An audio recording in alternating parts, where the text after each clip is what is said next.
Comment s'est passé le dépouillement ce dimanche matin en vue des élections fédérales? Écoutez, ça s'est très très bien passé. Les citoyens sont venus, ils étaient d'attaque, dynamiques. Je pense que ça leur a fait une bonne expérience de voir un petit peu comment concrètement fonctionne la démocratie. C'est un assez gros scrutin puisqu'il y avait plus d'une centaine de scrutateurs. Il y avait aussi beaucoup de conseillers communaux que j'avais sollicités pour venir participer à cette élection. Il y en avait une quarantaine, ce qui est quand même un bon nombre.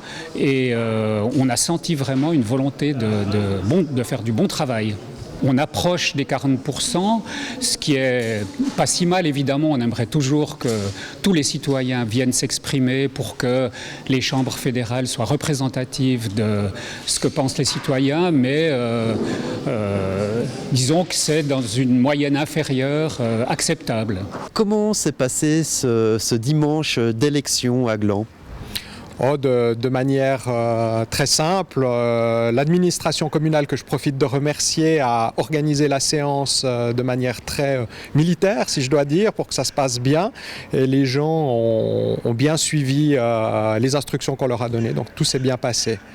On a de la chance à Gland, je voulais peut-être le souligner, d'avoir beaucoup de gens volontaires. On a dû convoquer personne par voie obligatoire, comme on pourrait le faire. Et je pense que c'est très bien de souligner qu'à Gland, on a beaucoup de personnes qui ont le sens citoyen. On s'aperçoit que c'est vraiment un vote pour des partis et finalement pas pour des personnalités. Ça dépend. Alors quand on regarde les votes de l'UDC, on voit que c'est des votes de partis parce qu'il y a quasiment pas de liste modifiée. C'était vraiment monobloc, alors qu'on voit que, par exemple, Olivier Français a été rajouté dans beaucoup de listes. Est-ce que c'est facile de voter au niveau fédéral ? Non, c'est comme au niveau communal. Il faut d'abord bien lire la notice explicative. Alors, je suis d'accord que c'est pas toujours... il faut prendre du temps. C'est juste, mais je pense que quand on est citoyen, on a le temps de prendre un petit peu de temps.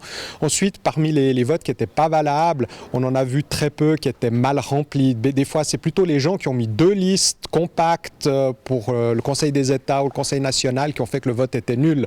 Mais disons, les gens qui les ont remplis manuscrites l'ont généralement très bien fait.